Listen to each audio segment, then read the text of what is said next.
politics of bitumen exploitation. Group hails Tinubu urges states to domesticate we policy.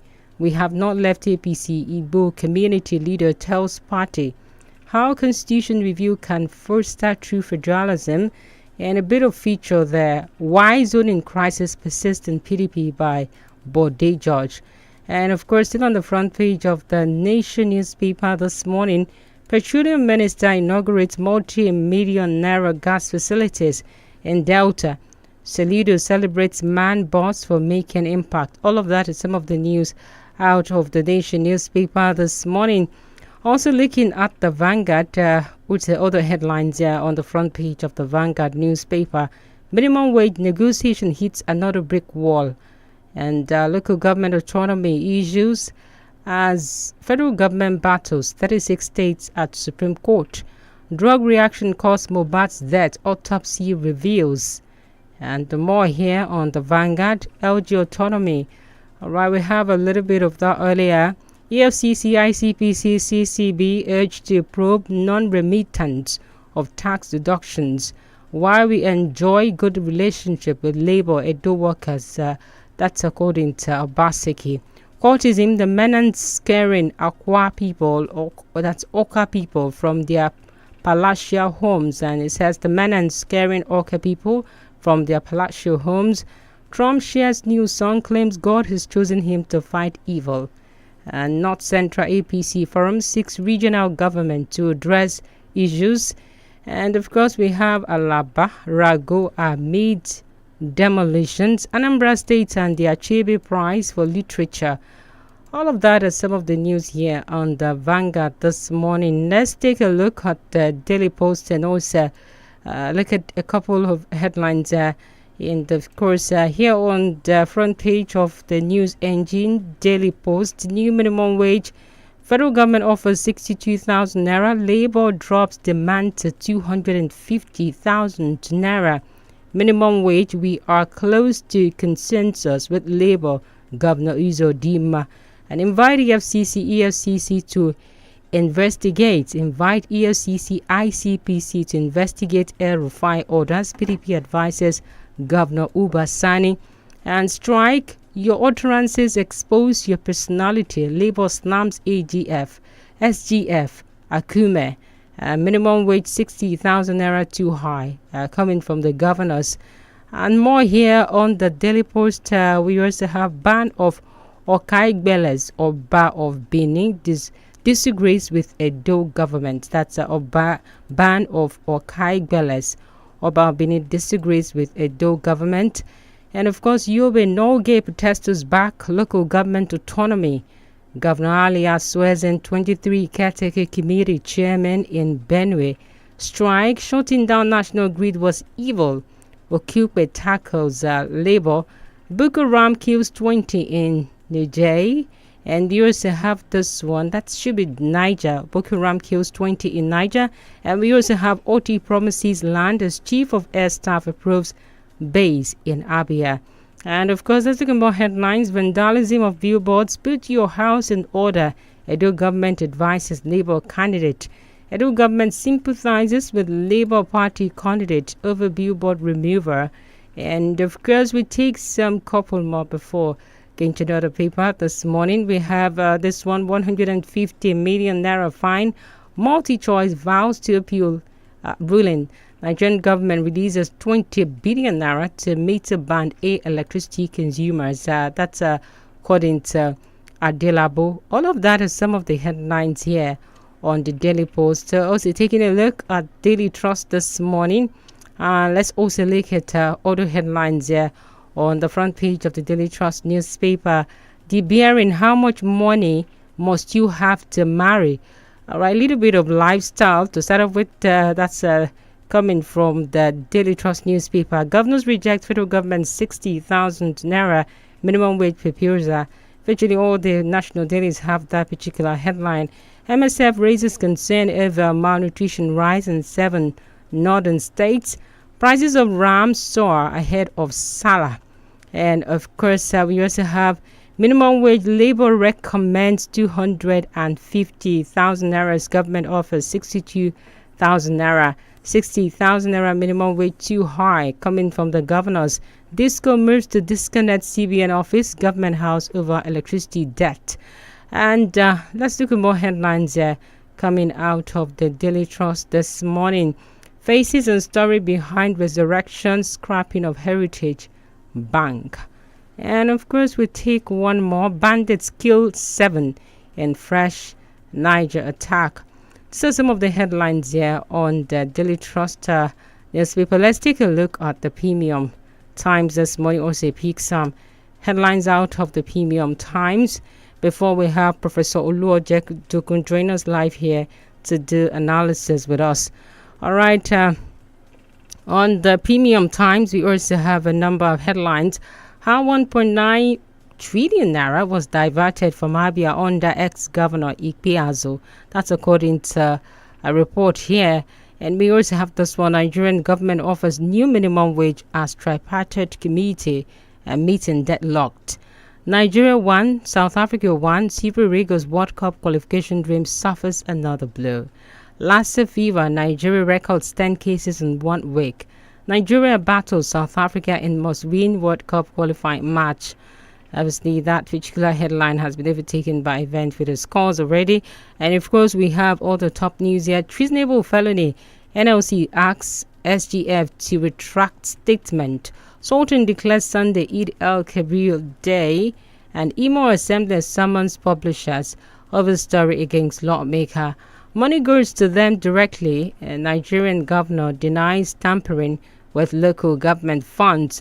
Discard cooked foods in fridge after 4-hour power outage. That's according to World Health Organization warning. And we also have Tinubu commissions 21 billion naira VP's official residence. PSC appoints DIG, permits 122 order senior officers. And we also have this one. Kano Emirate crisis. Court reserves judgment in another certified by Bayero. All of that is some of the headlines there out of the Premium Times this morning. Before we have Professor 𝐒𝐿𝐒 joining us virtually to do that, I do know what if you have Professor 𝐒𝐿𝐒 with us already. While we are that, let's also look at the This Day newspaper this morning and also take other headlines here on the This Day newspaper. And of course, some of the headlines there says governors defer. Labour OPS divided as federal government offers 62,000 naira minimum wage. NUPRC targets 50%. Right at a pass to have waved a little bit. We'll get back to it very shortly. And still on the front page of the This Day newspaper this morning, we're taking some headlines out of the This Day newspaper this morning. This is a little bit dodgy. We'll get back to that. And of course, you're still on to Break It Down Papers Review here on 32 FM 94.9.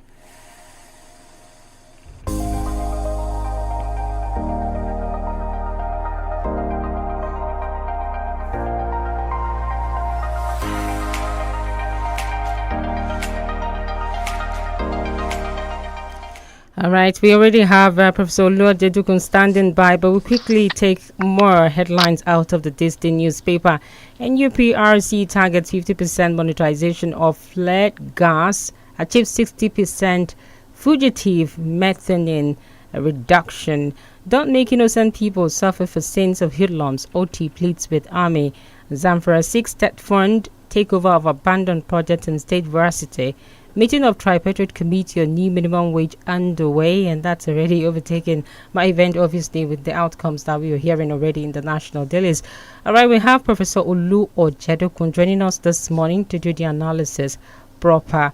It's great to have you join us here, Professor 𝐒𝐿𝐒. Good morning, sir. Well, top of the day on this beautiful Saturday morning. Right. And I think this is your first shot at the Saturdays, one of the Saturdays. You used to do weekdays, but it's great to have you here, Prof. All right, let's quickly look at this tripartite committee and, of course, what you're coming up with.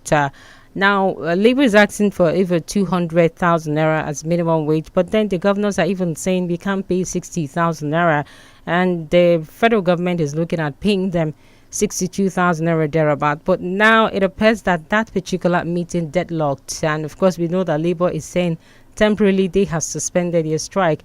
What's going to happen? Is Labour asking for too much, but the government is not willing to shift grounds here, looking at the plight of workers and, of course, the masses presently? Well, my own view is that obviously 62 or whatever it is an improvement on what has gone before.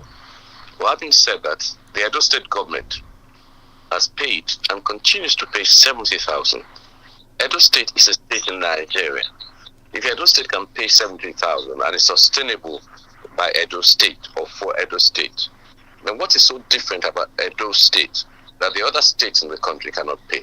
You have to bear in mind that the FAC allocation for the various states went up by about 90%. Remove inflation, about 34% or so. We still have about 50-something%, which means that the states have more money, certainly. And most of these states, anyway, they've also cornered the local government allocation. So most people will suggest that there's more money with the states. Very few states, apart from 4 or 5 states, have done anything in terms of palliatives for the workers. And so people will be asking, where exactly is the money going? Is it a misplacement of priorities? And having said that, how do they expect the workers to live below the 60,000 or thereabout? There's always arguments about that. And of course, it's very clear that the workers are determined. And if these states continue to insist they cannot pay it is more likely that these workers will go back to the trenches. And many of us found it uncomfortable, even the elite during the last strike. For just 2 days, people were already squealing, So I think the governors will have to sit down and be very realistic as to who should, be getting the share of the benefits of the palliatives at this point in time. They may have to cut down their own salaries. But Prof, even with the 18,000 naira and 30,000 naira, most of these governors are finding it very difficult to pay. Now, we're talking about 60,000 naira. Is that even going to be visible? Looking at the fact that most of them go cap in hand to Abuja to get allocations, how is that even visible for some of those states that says that they are less producing states compared to a state like Lagos or even Port Harcourt, for instance, that dwells more on oil? Now, how do we handle some of the states that are saying they are non-performing in terms of their revenue and meeting up with the demands of the workers here? Well, I've not even begun to address the IGR of those states. What I've said, if we go back or rewind, is that the allocations to the various states has gone up. What are they doing with the allocations in real terms? So in real terms, the allocation has gone up by about 50-60%. So I'm saying that except the states can convince us that 50-60% has gone into other sources, then most people will not accept or most people will not believe, from that point of view. So I'm of the view that the states have the capacity. It just means a reordering of their priorities and placing as a priority the needs of the workers. And I know that states are saying the IGR has gone down, but most of the states, anyway, the IGRs are impedance. What they've always relied on, you understand, is the allocation, the FAC allocation. And the FAC allocation is going up, not going down. Therefore, my view about it is that the states should be able to be realistic with the workers, put their cards on the table and say the reason why they think they cannot pay it. It's not enough to just say it. They must show that the increased allocation from the FAC, you understand, is of no consequence. And I don't believe it's of no consequence. All right, Prof, you can't judge Tinubu just after 1 year in office. Donyo Kupe tells Nigerians that he's actually not the first person saying this. We also have Bode George, who happens to be a People's Democratic Party chieftain, also saying that we can't blame Tinubu for what is going on for the past 1 year. But now, is it a blame game? What is going on with our opposition in Nigeria? Because obviously the opposition should be the voice of the people and, of course, tackle some of the policies of government. But now we also have the opposition aligning themselves with the present administration, like the likes of Donyo Kupe, who is also like a spokesperson to Tinubu right about now, saying that he said that he inherited a bad economy. Now, this is an APC government to an APC government.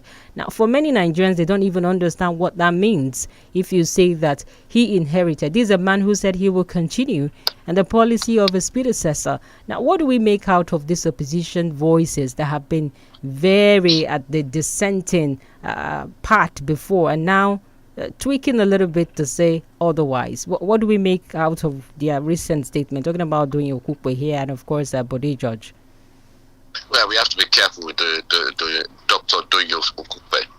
Remember that he left the Labour Party Remember that you understand he has changed gear a number of occasions. So I'm not going to take what he's saying too seriously. But of course, Baba George, I would take that a bit more seriously. I think people are being realistic. But you must ask the question. If you go to university and you go for a 4-year course, if in the first year you're not doing too well, it does not mean you're going to fail. But it's already an indication that you might have to self-correct if you're not going to come out with a very poor degree, if you're not going to fail entirely. So I agree that 1 year is not the totality. You can use it to judge, but you can, of course, begin to see the direction in which the government is heading. Yes, they inherited from an APC government, but let's be very clear that the way we play party politics is that there's no continuity within parties. It doesn't seem to be the case. When Obasanjo handed over to Yar'Adua, one of the first things Yar'Adua started doing was to reverse some of the policies of Obasanjo, like selling the refineries, like trying to privatize some of the federal schools. So there's not always been continuity across the line. And of course, President Tinubu played a lot of politics. He didn't want the North to think that he was against Buhari, and he supported even the bad and the worst excesses of the government. Having said that, since he has supported them, I think it's right for us to hold him to account and say, well, it's the same government. But let me just say one thing, is that many of the policies that have been put in place are not policies that will yield fruit in 1 year. It's going to take time. Some of the policies are beginning to yield fruit, but we are going to go through the mill before we even begin to see success of any sort. So I will be on the side of those who say, well, we have to continue to give this government time, and the government also has to self-correct, because sometimes they're making some mistakes, some enforced errors. But by and large, if you compare this government with the last government, then maybe there's some hope that we can invest in. Maybe there's some renewal of this hope that the president has spoken about. All right, Prof. Let's look at this multi-choice controversy itself. Many Nigerians, even before now, had always tried at the National Assembly to do the needful when it comes to this pay TV coming into the country. And of course, we know that these are investors who have come into Nigeria. Now, the terms of operation is quite different from other countries. Like we heard in Ghana, for instance, it's pay as you go. But in Nigeria, whether you watch or not, you have to pay. And now the court has said that with what the complaints coming from the consumers, and of course we know that the Consumer Protection Tribunal actually made this particular judgment itself. And now it's saying that Nigerians should be given 1 month free subscriptions. And of course, this didn't go well with multi-choice. We said that they are going to appeal this particular judgment. Now, what do we make out of this? Is this not overdue for these pay TVs to do the needful? First and foremost, I think we operate a free market. And of course, when the judge intervenes in that sort of way, you have to ask the question. And first, multi-choice also have to blame themselves in some way, because one of the reasons why the court imposed that decision was that they said that the multi-choice was challenging the authority. In fact, they imposed some millions on multi-choice. My view about it is that most Nigerians have moved, from watching what is called either multi-choice or the other one that is referred to. Most of have moved. I'm not going to mention the name of where they've moved to. And so multi-choice itself, they want to survive. DSTV, if they want to survive, they have to find a way in terms of their marketing. But they cannot go against the regulatory body or against the court. If they go against it, they will lose. And I think multi-choice has 2 choices before them. They either comply, or 3 choices: either comply, appeal, or they, lock up their shop and they leave, from that point of view. It's a very hostile climate, you understand, because lots of people would rather spend money on food than spend money on, Go TV or whatever you call it, and that's the problem that we're facing at this point in time. But having said that, let's see what the appeal comes out with, if they indeed appeal. But if they don't, that means most Nigerians, many Nigerians, not most, will get a bonanza of a free 1 month subscription, as it were. I hope it doesn't damage the company, and I hope you understand that it survives, because they employ a lot of people. All right, Prof, let's look at TED Fund. And of course, many people have actually talked about how much more the universities, for instance, also deployed some of the monies that are already voted in TED Fund. And we do also hear on the sidelines how much more monies that are meant to develop tertiary institutions in the country are being used for personal gains. And now we have this particular headline: 7.6 billion naira TED Fund project, report of my detention by ICPC4, says contractor. And now one of the contractors dismissed that report that he was detained by Independent Corrupt Practices and Other Related Offences Commission for contract breach and the rest of it, totaling about 7.6 billion naira. Now, what do we make out of the kind of fraud that goes in within the cycle of TED Fund in the country, and why is it difficult for university to deploy some of these funds for improvement of facilities within the tertiary walls? Well, first and foremost, let's be very clear that the TED Fund is not the only fund that is subject to controversy or mired in corruption. It's just a reflection of what's going on in Nigeria. But I'll just give you my bugbear here. The TED Fund has only been deployed for public universities. Private universities are exempted. And I've always questioned that reason, that we all pay taxes, whether private or public, and they should be entitled to it. But I think it's a weakness. The reason why there's corruption is a weakness in the systems of the various universities. A weakness when it comes to procurement, also the lack of consequence. It's not enough to say that money has gone astray and the money is not developing universities. You have to ask the question, what happens to those that mismanage the funds that have been given them? We know them. We know the beneficiaries. We know where the money is going. So why don't we monitor it? Why don't we evaluate it? And why don't we call them to account, from that point of view? TED Fund is supposed to revolutionize, research, and to make universities better. In other words, another layer of funding. But what we've discovered is that layer of funding is not working as well as it should. And so maybe we need to reevaluate TED Fund, the way it's applied, and maybe we need to reevaluate the restriction, why restrict it to public, especially when a lot of times it's been wasted. Why don't we include also private, from that point of view, and see whether the TED Fund would not be better deployed? Some would argue with me that why should we give it to private when they are for profit? But I would also argue with them that the people that go to the private institutions, they pay taxes. They are citizens of Nigeria, and they should not be discriminated against because they go to private instead of public. Farmers predict worsening food crisis, blame fuel subsidy remover insecurity, and that's coming from the Punch newspaper this morning, Prof.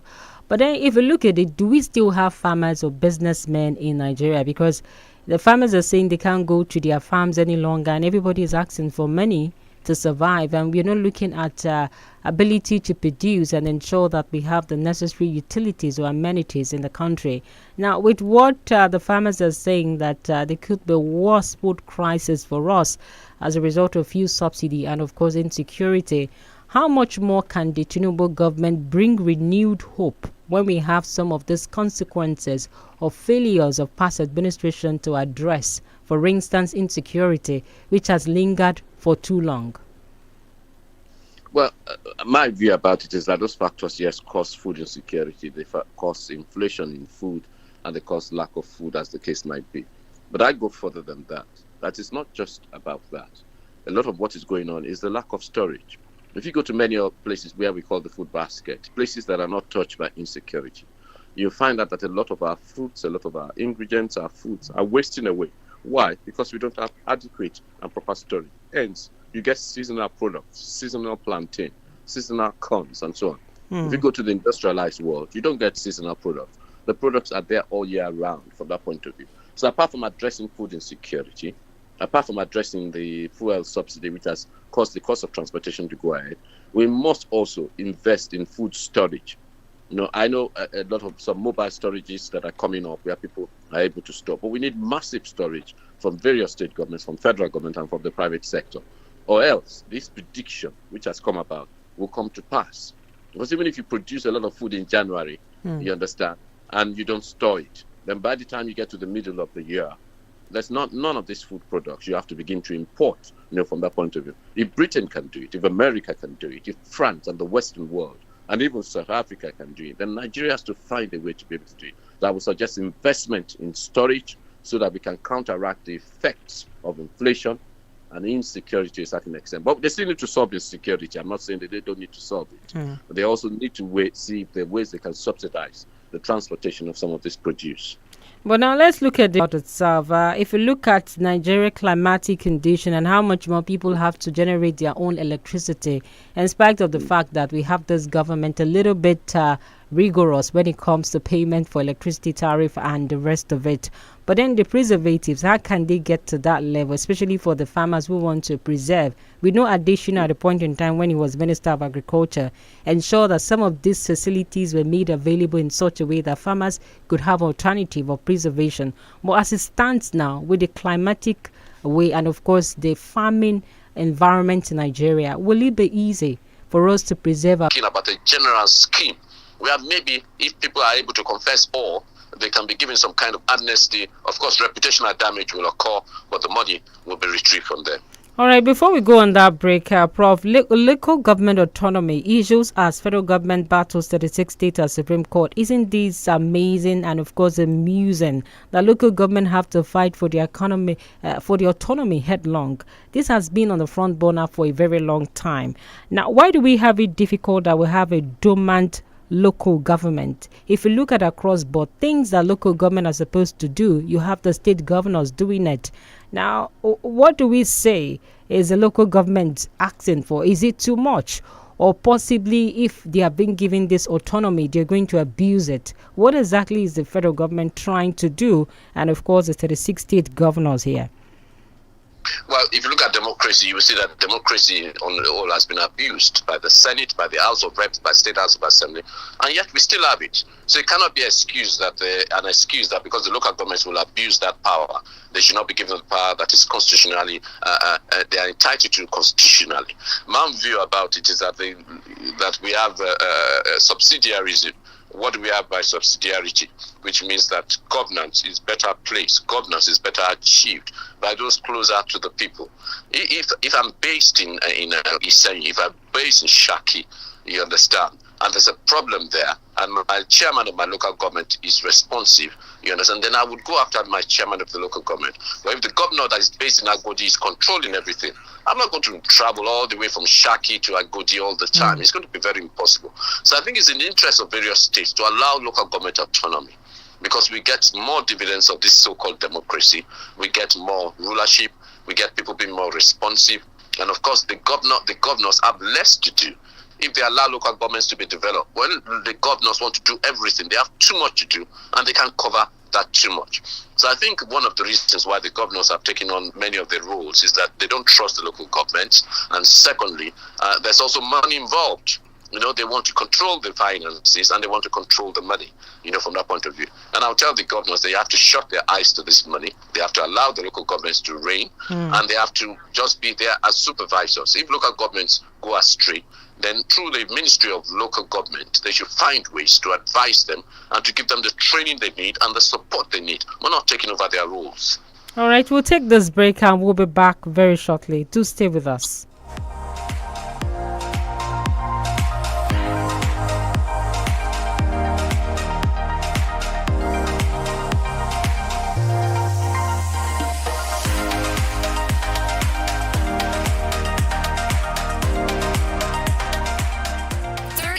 FM 94.9. ọmọ mi ti pọ̀ṣù mẹ́fà ẹ bá mi dúpẹ́ oṣù mẹ́fà ẹ bá mi dúpẹ́. ó ti yẹ pọ̀ṣù mẹ́fà nìyẹn. ọmọ ò máa ń pẹ́ dàgbà o. báyìí o ọmọ rẹ ti wá nílò ju omi ọyàn nìkan lọ o. àkókò ti tó láti máa fún un ní oúnjẹ fífọ́ ní àfikún sí ọyàn. rí i dájú pé àwọn oúnjẹ ọmọ rẹ ní ó kéré tán ọ̀kan lára àwọn oúnjẹ àfọ́pọ̀ márùn-ún wọ̀nyí: ẹyin, ẹja tàbí ẹran, èso àti ewébẹ̀, epo tàbí òróró, ẹ̀wà, ẹ̀pà tàbí sóyà, ìrẹsì, ọ̀dùnkún, àgbàdo tàbí iṣu. ọmọ rẹ bẹ̀rẹ̀ láti oṣù mẹ́fà nílò omi ọyàn àtàwọn oúnjẹ wọ̀nyí fún ìdàgbàsókè àti ìlera. máa fún wọn lọ́yàn títí yóò fi pé ọmọ ọdún 2 àti jù bẹ́ẹ̀ lọ. ìkéde yìí wá láti àkànṣe iṣẹ́ INT'L, iléeṣẹ́ tó ń mójútó ètò ìlera ìpínlẹ̀ Ọ̀yọ́. Go Golden Chance Lotto. Shey you dey gbadun games? Shey you dey play Lotto? Shey you go like to play Lotto without stressing? You no go kiosk. You fit no even play online. Make you no worry for data. Golden Chance Lotto dey here for you. Make you dial *7005# with your MTN line for any phone to play and win big. You fit even check games results and you go collect wetin you win with the USSD. Play any of Golden Chance Lotto indoor games and international games. No forget, our indoor games dey easy to win. Golden Chance Lotto don give you a better way to become a millionaire. No forget, *7005#. Golden Chance Lotto, your surest way to become a millionaire. Take my pikin. Mama, you no put milk. E no need milk. Taste am make you see. How you do am? E dey milky. Well. E dey creamy. Yes o. Na Milo 3-in-1 milky and creamy be that for you. E dey milky I no need add more milk. I love am, Mama. Make you give your pikin the new Milo 3-in-1 milky and creamy. E dey milky well and e get calcium to help your champion to dey win every day. Milo, energy to go further. Milo. Gẹ́gẹ́ bí aláboyún, ó ṣe pàtàkì kí n tọ́jú ara mi kí n sì wà ní ìlera pípé. Kí ìwọ àtoyún inú ẹ lè wà ní ìlera tó péye. Máa lo oògùn ẹ̀jẹ̀ tó ní áyọ̀nù nínú àti folic acid lójoojúmọ́ lákòókò tó bá lóyún. Eléyìí ń dènà àìtó ẹ̀jẹ̀ nínú oyún, yóò sì jẹ́ kóyún wà lálàáfíà. Fún ìlera pípé, ẹ máa yọjú sí àwọn òṣìṣẹ́ elétò ìlera yín fún ìtọ́jú oyún nígbà tó yẹ. Ìkéde yìí wá láti àkànṣeṣẹ́ INT'L, iléeṣẹ́ tó ń mójútó ètò ìlera ìpínlẹ̀ Ọ̀yọ́. Kò bá jẹ́ 24, 29 tàbí 32 ṣáà ti fẹ̀yìn ẹ̀ pẹ̀lú wa lórí gbogbo ìkànnì ìbánidọ́rẹ̀ẹ́ kàn tẹ 32FM949 ẹ̀yẹ̀ fẹ̀yìn ẹ̀.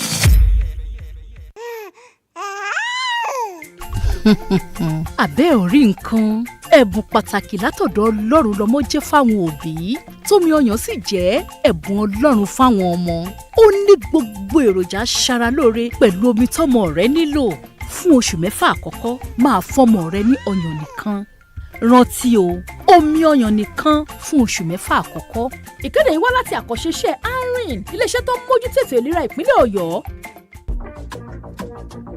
Unleash your creativity with our quality prints. Elevate your brand with our printing solutions. Don't go for those poor quality photocopies. For best quality printing, come to Glory Print, your one-stop place for all your printing needs. Àìtẹ́lẹ̀ ọkọ̀ méjì wò jẹ́ omi èyí tó dáa jùlọ. Ẹ̀yin tẹ́ fẹ́ tẹ ohunkóhun sára aṣọ, àbíwé, kọ́ọ̀pù, àlẹ̀mọ́gìrì, tàbíwé ìléwọ́, yálà fótòṣèlú tàbí fún ayẹyẹ, ìpàdé ńlá àti bẹ́ẹ̀ bẹ́ẹ̀ lọ. Tara ṣàṣà lọ sí Glory Print fún èyíkéyìí ohun tó bá fẹ́ tẹ̀ lówó tí ò ga jàrà lọ. We provide sharp and clean photocopies, black and white and colored, typesetting and project typing, flyers and posters, all at affordable prices. We are located at Shop 824B, Heritage Shopping Mall, first floor, opposite Mary-Kay Pharmacy, Dugbe, Ibadan. Telephone 0702-516-9870, tàbí 0906-840-3250. At Glory Print, we offer special discount on bulk printing.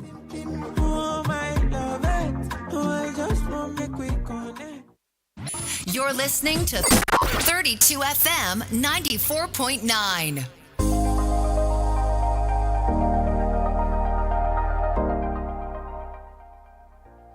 All right, you're welcome back. It's still on to Break It Down Papers Review here on 32 FM 94.9. And of course, we have Professor Oluwajedokun doing the analysis with us this morning.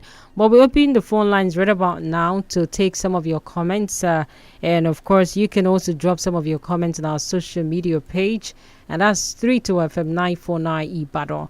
And the numbers to call in this morning is 070-55,000. 949 or 08097,949. Hello, good morning. Hello, good morning. Good morning. My name is Ade from the UI. All right, please go ahead, Ade. What I'm saying in this country is that the more airlines continue to believe in this government, the more the government will continue to perpetuate their failure ways of doing things in office and begin to continue to destroy the economy. Look at